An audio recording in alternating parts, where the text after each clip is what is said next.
I'm sure everybody goes through this. A TV show that you've only been slightly aware of comes to a close, and suddenly, wherever you go, it just seems like everyone wants to talk about how good, or in some particular cases, how badly, this multi-season, multi-year investment paid off. For whatever reason, you're not in on the conversation, because somehow you never even checked out the first episode. Sure, you had heard all about it and knew whatever surface level information you can gain from cultural osmosis, but now that your friends are all reeling from the ending, you feel left out. First of all, you shouldn't feel that way. There are just way too many ways to keep yourself entertained or at the very least busy nowadays, but this thing just happens. And recently it happened to me. My best friend recently gave me a hard recommendation on A Plague Tale: Requiem. I had never played the first game, in fact I barely remember hearing anything about it when it released, but for some weird reason, Requiem just kinda snuck onto my radar, and especially after I saw the box art. It's definitely striking.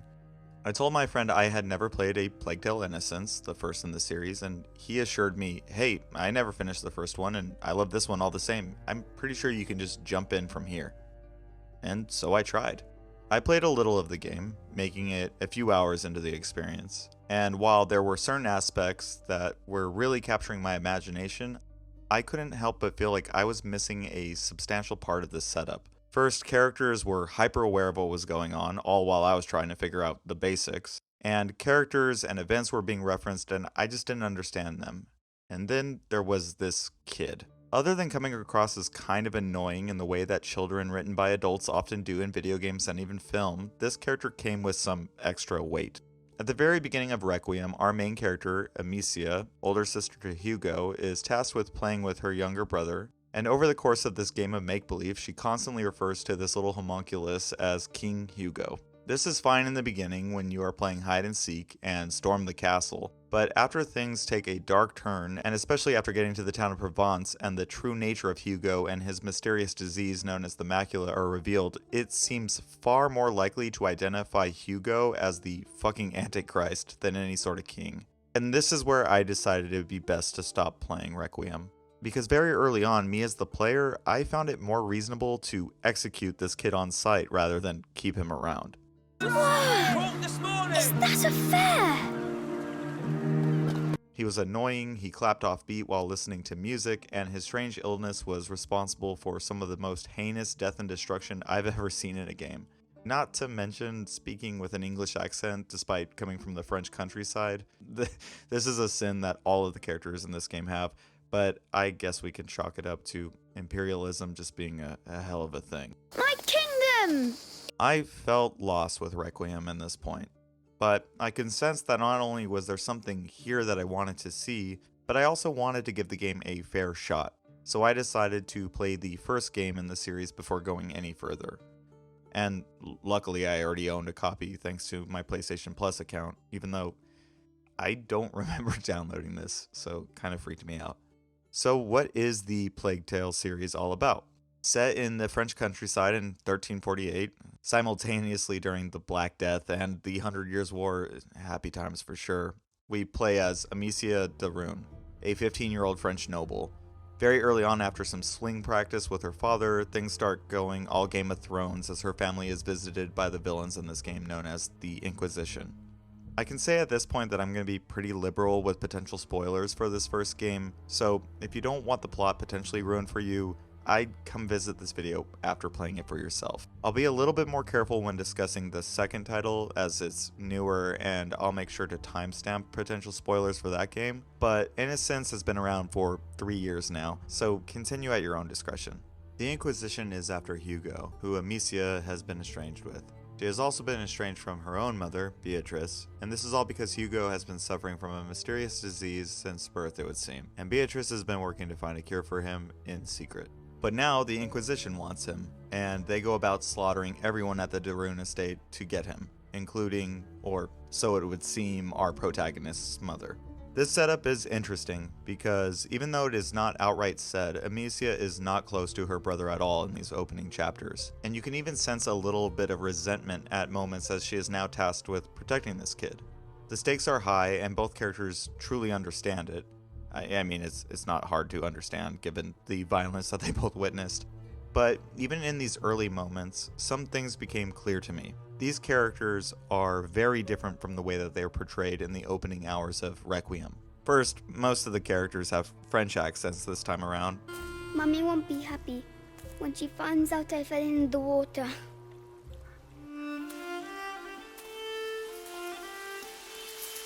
Well, let's not mention it when we see her, alright? But other than that, Hugo is a very subdued character. He has undergone years of isolation and his body has been weakened by his disease. Amicia is a young noble, and despite taking more after her father and having interest in things like dogs and slings, she is very much a naive and scared young girl. So I was thankful to see these relationships develop from the beginning as the context between these two main characters began to flesh itself out. Gameplay in early hours is very much a stealth affair. Hiding in tall grass, throwing rocks and pottery for distraction, you are a young girl with a sick kid in tow. And the game does a lot to reinforce these themes. But it didn't take me very long to see exactly what kind of game this was. Even if it's not entirely obvious from the beginning, if there is only one single franchise in all of gaming that I feel that these two Plague Tale games can be directly compared to, it is The Last of Us. Stalking around, making your way through narrow corridors and interactive set pieces, very clearly telegraphing routes through the environment with clever visual cues, scrounging up resources. Even though I really did wish I had Joel or Ellie's Morbius-esque echolocation while searching for scraps. It's Morbin time. Even down to having knives that doubled as lockpicks in the second game specifically. And the first Plague Tale, and more specifically Requiem, neither game has any problem with violence in the way that Last of Us did. Too much.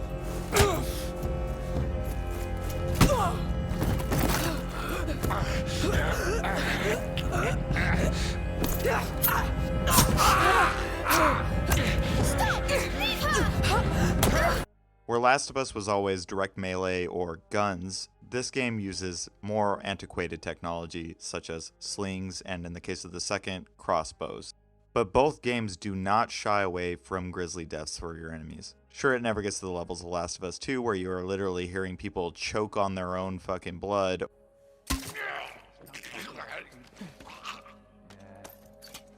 or hearing air escape their chest wounds, but Plague Tale is equally horrifying. Not only is the sling incredibly barbaric, I mean, think about it, you're flinging a rock at super high velocity right into someone's fucking head, but there are even more grisly ways of killing people. You can set them aflame, and in the very worst case, you can send rats to eat them alive.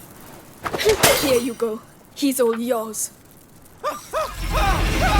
It's especially fucked up, and it's made even worse with this game's superb sound design. And the sling especially packs an extra punch when you play it on the PS5, as the speaker always emits this loud cracking leather sound as you let a rock loose. Monsters! Leave him alone! So that's what. No, I didn't want to. The Plague Tale series being similar to and ultimately inspired by The Last of Us is not a bad thing. This is a great formula for telling character-heavy stories. And Asobo Studio, a French studio of about 200 people, does an amazing job of delivering a game that can be placed alongside even the most AAA of outings.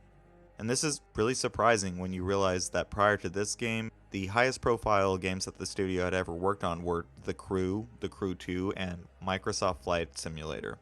Innocence is a grim game, even from the beginning. But even with a game that starts off with the butchering of an entire village, things ratchet up to completely fucked up levels when the nature of Hugo's disease, the prima macula, takes center stage. Similar to how a lot of alternative history fiction works, the Black Death is still a thing in this game, but instead of being a natural occurrence, Hugo is the sole source of this pestilence, in that whenever he is under significant amounts of stress, rats equipped with disease and a hunger for anything, including people, erupt from the ground as his disease spreads across his body. And that is where this game takes the spectacle to the next level. I've never seen anything like this in a game before. Once the rats take center stage in this game, they become a fixture, an environmental threat that plays into all cutscenes, scripted events, puzzle design, and even enemy encounters. At their most tame, they function how the scarabs did in The Mummy, where Brendan Fraser had to ward them off with a torch. But at their most violent, the rats are used as a way to snuff out enemies by putting out the light next to your foes. Initially equipped with only stealth options, Amicia eventually finds herself in possession of a bunch of different tools to get through the environment. Ignifer, which are fireballs that can be shot from her sling in order to ignite faraway light sources in order to make your way through the environment. Extinguish, that do the opposite, extinguish flame, and your sling, which can be used to violently crack open the heads of Inquisition soldiers that didn't have the foresight to put a helmet on. Between scripted events that show the death and destruction that these rats can bring, Amicia and Hugo are always propelled by the mission that Beatrice gave Amicia during their last discussion. First, she is tasked with meeting a doctor named Laurentis, but that doesn't go on for too long before. Lucas, wait!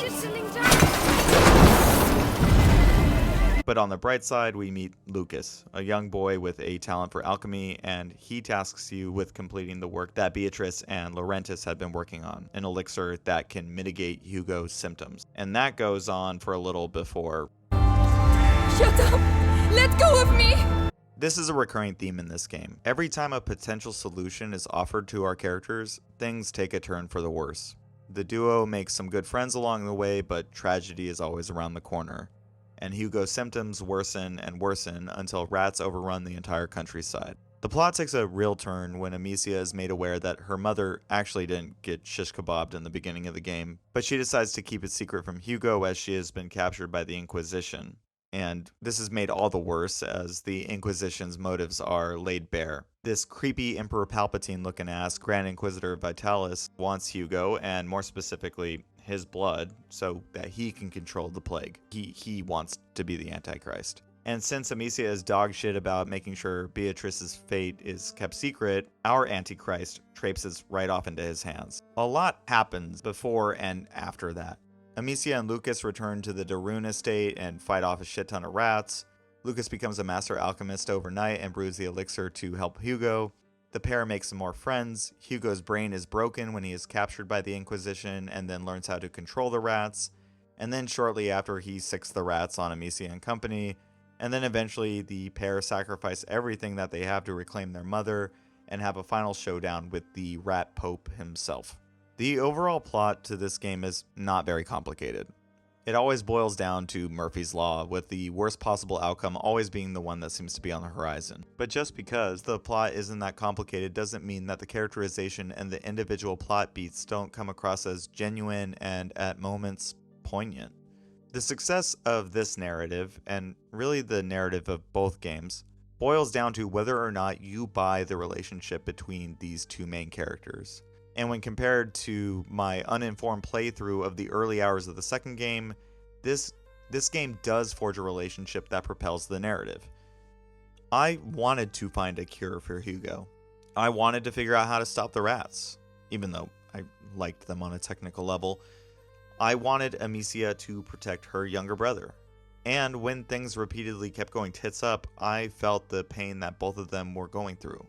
The direction of Innocence is top-notch. Co-directors Kevin Chateau and David Didene, alongside the rest of the insanely talented Asobo studio, managed to craft an experience that not only manages to stand aside modern AAA releases in terms of fidelity, but they also managed to craft a system that I've never seen before. When talking to my friends while playing this game, I repeatedly called it the Rat Game, because really, this shit is awesome. The way they flood the environment, the way that they sound when they scurry around, this is the kind of shit that I live for in games. Stuff that is incredibly novel, and the way that they interweave into combat and puzzle design is something that cannot be understated. Even to the point where Kevin Chateau said famously in an interview that without the rats, there is no game. If we had no rat, we had no game, so we started with the rat, and when we were pretty sure that it was possible with 1,000, something like that, we said, okay, we have something, we can work on everything else, so we've started with the rats even before the characters. But beyond this, the team managed to craft a game about trauma in a way that I really bought into. From Amicia being forced to reconcile with herself after taking a life for the first time, to the way that Hugo learns to embrace the darker sides of himself, I was floored by how this game evolved. And the individual performances of the entire cast always brought this game into a realm that very few narrative games can follow. And that is to say nothing of this game's score by Olivier Derivier. The way that these tracks score everything in this game just has to be witnessed in context to fully understand the impact. And the sound design that accompanies it, Asobo Studio might just be one of the best currently doing it. This game was thoroughly impressive, and while I can certainly outline a couple of complaints, they never fully tore me out of the experience. But criticism never hurt nobody, so here are a few. First, the tone of this game is dreary from beginning to end, and while it certainly is the focus of what this game is trying to accomplish, it did make it so that I had to take a few breaks and look for a palate cleanser between sessions. Second, this game is very much on rails, almost the entire time. Especially early on, there is often one and only one way to progress through the game, which means, in some cases, trial and error. These are interactive cutscenes in a lot of ways, and while the game does open up a little as things progress, there are very few sections that really allow for you to make the best of this newfound freedom, as some of the controls and mechanics are not up for the task. This was made especially apparent in the last few sections of the game, where combat takes on more of a focus after Hugo is given the green light to use his newfound power on the enemies. You can tell Asobo had a very clear route through the environments in mind, but when the AI failed to function in the way that they had intended, I usually found myself creating kill corridors instead of naturally making my way through the environment. And this is doubly frustrating in some of the final moments where rapid firings of Amicia's sling are required, as this game's auto lock-on is not nearly as reliable as the game thinks it is. This would be fine, but when coupled with a climactic scene, dying and having to replay this dramatic moment really robs it of its impact. And all of that simply because I couldn't reliably fire off shots. Third, and this isn't as much of a complaint as an observation, but by having Amicia's upgrade system tied to a lot of the same resources that are needed for crafting, this game often puts you into a weird bind where you are left making a choice between taking advantage of environmental traps that were clearly designed as the optimal route through an encounter, and holding on to these pieces for upgrading your equipment. I kinda like this as it added a small wrinkle of strategy, but it is kind of one of those having your cake and eating it too type of things. And then finally, whenever you base an encounter off of a completely novel strategy that hasn't shown up anywhere else in the game, this is definitely going to require some trial and error. And basing the final boss off of something like this, I don't think this worked as well as Asobo thought it would. Sure, the fight was visually interesting, but it felt kind of stupid when I looked back. This is some video game shit, complete with the rules of threes, and I don't know. I don't think it made for the best final encounter, in my opinion. But then there was the epilogue. And let me say this. On one hand, I get it. These are children we are playing as. And with the final enemy crushed and the family reunited, I understand that some much needed levity could do some good. But there was a sort of fever dream quality to this scene. After all the carnage and after all the trauma that everyone involved went through, seeing these two kids carry on as if everything was okay and normal, especially after Hugo went all Willard repeatedly on countless people, seeing them carry on as if nothing had happened, and the introduction of referring to this little antichrist as King Hugo, something just felt off. And that brings me to the second game, this King Hugo thing. My kingdom! It's a red flag for me. Thematically, I understand, but in execution, there is a harsh disconnect between the world that has been crafted and these characters that have more or less been nothing but magnets for some of the most horrific things that could happen to anyone, let alone children. But I love the first game, so I waved this feeling off as much as I could. But between the introduction of these characters speaking with English accents suddenly... This is your tower! It's evil! Doesn't he ever get tired? I really should get back to studying. Come on, we had a long journey today. Between the radical redesign of some of these characters, the increased fidelity, things that already felt off, really felt off. And by the time this game introduces the rats into the story, it became hard to ignore. But first, holy fuck, the rats in this game. Everything that the first game did with them is amplified to 11. They look better, the way they move is incredible, and the violin stings that accompany them just make for an insane spectacle.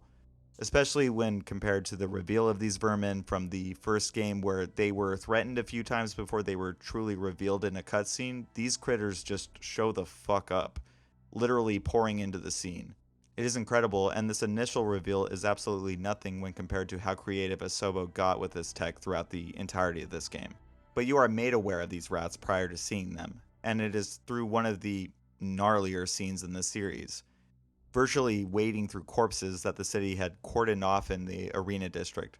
Right away, Lucas and Amicia are aware that this plague is tied directly to Hugo. They do not mince their words about it.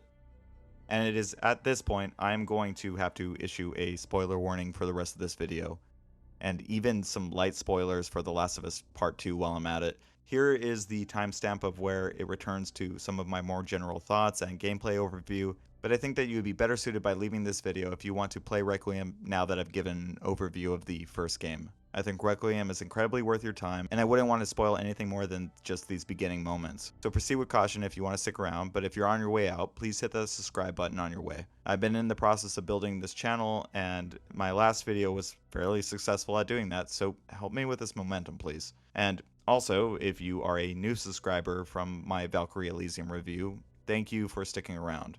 I'm happy to see you again, and don't worry, I cover RPGs all the time. This is just something that popped onto my radar. My next video will be on the re-release of Valkyrie Profile Lenneth, so please stay tuned even if this game isn't your style. With that out of the way, it was in this moment, trudging through bodies and eventually meeting Magister Vaudin, which eventually leads into the absolute annihilation of Provence, that I realized that my initial thoughts while playing this opening the first time had held firm. Even after keeping Hugo alive through the first game, after spending hours with him, in this new environment, with this new fucked up version of the character, this non-rhythm having, English accent talking, goofy looking, homunculus ass antichrist motherfucker, why were we keeping him around? I understand he's a child, but even Magister Vaudin said it himself. Hugo is on a one-way path towards death. Poor girl. You're running away from reality. You must accept your brother's fate and your own. Beatrice and Lucas understand this, and that is to say nothing of the entire town that Hugo just obliterated. I mean, all of those people had brothers and sisters. Why is Hugo special? He's clearly fucked up. And this is hardly the same character that you got to know through the majority of the first game. This is a continuation of the fever dream ending from Innocence. Except now, Hugo doesn't even look or sound like himself. He is no longer subdued, in fact he is far more annoying this time around, and to make matters worse, the extent of his powers is somehow far more horrifying than it was the first time around. And this is where I began to struggle with this game's narrative. I personally wanted to kill this kid. He brings death and disease wherever he goes, and Amicia calling him king all the time had not been good for his ego. My kingdom! And things do not get any better from this moment on. But after completing the game, I now understand that this is not a story that depends on the believability of the relationship between these two characters anymore. Instead, it's focusing on a different relationship between Hugo and Amicia. And Magister Vaudin really makes it clear what this game is about when he delivers a cautionary message. Who cares? The macula's woken up again. My brother needs your help, and the rats are already there. Control your flame, Protector. Others are burned in it. That is what this game is about. Similarly to how Ellie went on a journey for revenge that ultimately destroyed everything that she had built in The Last of Us 2, Amicia's mission to protect Hugo is a losing one. One that eventually claims the lives of people that she loves, respects, and even Hugo in the process. And with this in hindsight, this game's narrative is actually amazing, even if it mostly brings pain throughout. Where the first game was a case study in Murphy's Law, this game speaks more towards the dangers of obsession, and I think that this game arguably competes with The Last of Us in terms of its overall narrative in a way that I just couldn't see coming. In The Last of Us, Joel more or less dooms humanity by deciding to save Ellie, and this action creates the conflict that brings on the events of the second game. But where Ellie's mission to exact revenge ultimately bears nothing but more trauma, Amicia being hell-bent on finding a solution for Hugo breaks everything. And this game is simultaneously The Last of Us, Midsummer, and even Les Mis in tone. That last one's a joke. Everything is ratcheted up from the first game.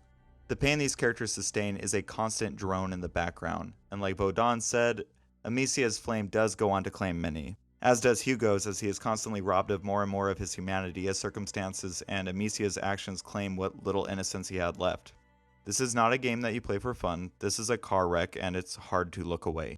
And it's equally hard to look away from these performances. Amicia is believable throughout, but her stubbornness is so believable to the point where I wanted to reach into the screen multiple times just to shake her. as it was more than obvious where the path she was on was going. But nothing would stop her, even to the point where she abandoned her entire remaining family, aside from Hugo, just in hopes of chasing after a dream. A dream that eventually became a nightmare. Hugo, for me personally at least, was a more complicated matter. I found him largely annoying, and I don't feel that his new design did him any favors. In my opinion, he's a little too close to the wrong end of the uncanny valley this time around. But his voice acting is another matter. Especially in this scene where the camera is facing away and Amicia is dragging him down this fucked up staircase. It was in this moment where I fully gave up on hating Hugo, and I truly started to hate the predicament that he was in. At this point, he had already come to the realization that his own death wasn't the worst possible fate that he can endure. And hearing him just beg Amicia to stop everything, the shit was rough. I can't. Amicia! Sophia! Sweetheart, please, I know. No, you don't! Why are you doing this? I left this story incredibly impressed. In a lot of ways, I feel like this game is an insane sleeper hit, as I haven't heard that many people talking about it. And the way that it mirrors a lot of what Naughty Dog has been doing, I sincerely don't understand why this game didn't take off in a bigger way than it has. And I'm insanely curious how Asobo will top this. There is an after credit scene that seems to place a follow-up to this game in modern day. But that doesn't seem to be a surefire thing. And if it is modern, jokes about 2020 and bats are a little too easy to imagine as a setting and mechanics for the follow-up, but we will see. Virtually everything in this game is an improvement from the first. The environments and fidelity are some of the best that I've seen in any game, really. And the fact that this game has a photo mode really shows Asobo's confidence in what they have created. Their performances are top-notch, with this Boromir-looking motherfucker really stealing the show. The rat tech is a defining characteristic that is worth the price of admission alone. The soundtrack by the returning composer is somehow even better and more haunting than the original, to the point where I can confidently say that he has to be one of the best in the industry at this time, and his list of killer soundtracks just seems to be growing. And the sound design in this game, I don't think I can accurately explain how good this stuff is. The puzzle design is incredible, and the enemy encounters are much better this time around. But if there is one complaint that I really have with this game's design, it's in these encounters. Similar to the first game, Requiem really starts off on rails, and you often find yourself dealing with sections of trial and error, but as the game progresses, things start to branch off into 3 distinct styles of play. These styles all having progress bars to reward players for sticking to a specific one.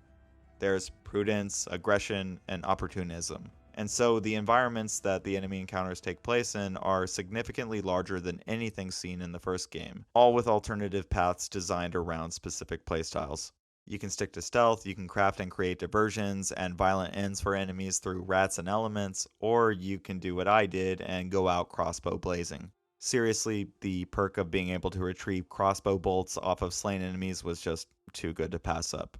But this is where my min-max RPG brain may have spoiled some of the mystique of this game for me. Where Innocence had a shared pool of resources for upgrades and crafting, Requiem has its own upgrade currency in the form of pieces. And since they are scattered around in nooks and crannies in the environment, I often found myself playing this game in a counterintuitive way. Where Asobo clearly wanted sections to be played in the player's preferred style, I would go through every route, scrounging for parts, blasting everyone along the way with my crossbow. And this made for overly long sections where I was cruising around environments looking for upgrade components long after I had cleaned up entire sections. And to add insult to injury, I found myself with a fully upgraded kit long before the final moments of the game, so playing this way was admittedly a mistake. And although I definitely take credit in my involvement of pulling back the curtain for this game, playing aggressively highlighted another thing about this game that pulled me out of the experience. And that was the issue of heavy enemies. These behemoths are taken out in a very particular way. First you have to stun them, then knock off their armor, and then hit them with a killing blow. But between these enemies and some very obvious signposting of which way to go in any given environment, these design choices added nothing but to constantly remind the player that they were playing a video game in some of the most contrived ways. And that is all without mentioning the flame turret wagon, which, holy fuck.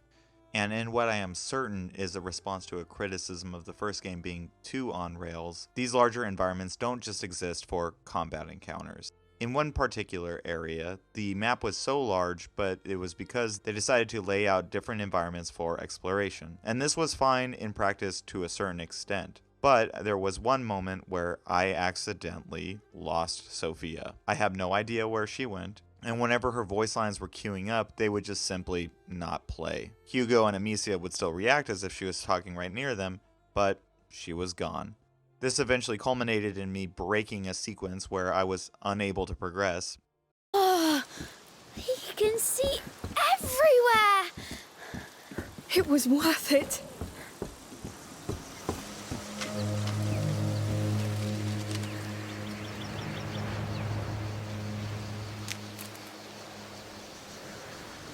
But luckily, restarting from the last checkpoint managed to pop her out from whichever liminal space she had been lost in. I still have no idea what those lost voice lines were, but it didn't break the experience too much. A Plague Tale was a series that I was attracted to, repelled by, won over by, repelled again, and ultimately a series that I'm now a fan of.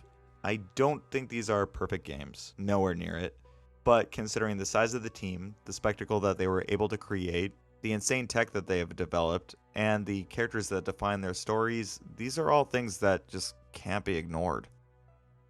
This style of game, these narrative roller coasters, are very important to mainstream audiences. Every time a new Naughty Dog game or Santa Monica Studio game for that matter comes out, there is always somewhat of a sea change in what we come to expect from our narrative games. And with just these two outings, I am convinced that Asobo deserves a seat at the table whenever those conversations are had.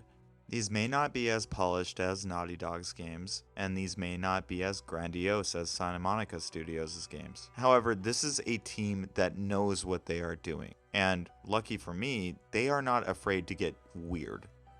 I love the rats, I love the surreal moments, and I think by including those things, this team sets itself apart even when it is clear that the team is definitely inspired by both of those studios.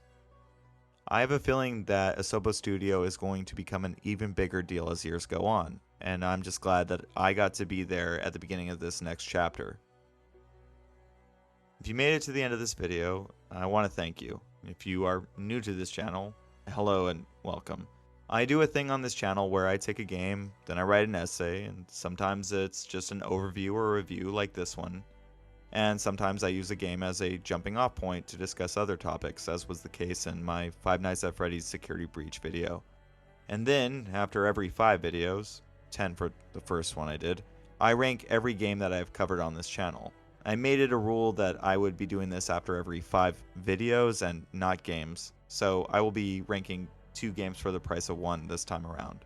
So if that kind of thing interests you, subscribe to see where this channel is going. And in the meantime, please check out some of my other videos. Thank you all again, you're all beautiful people, and I hope to see you in the next video.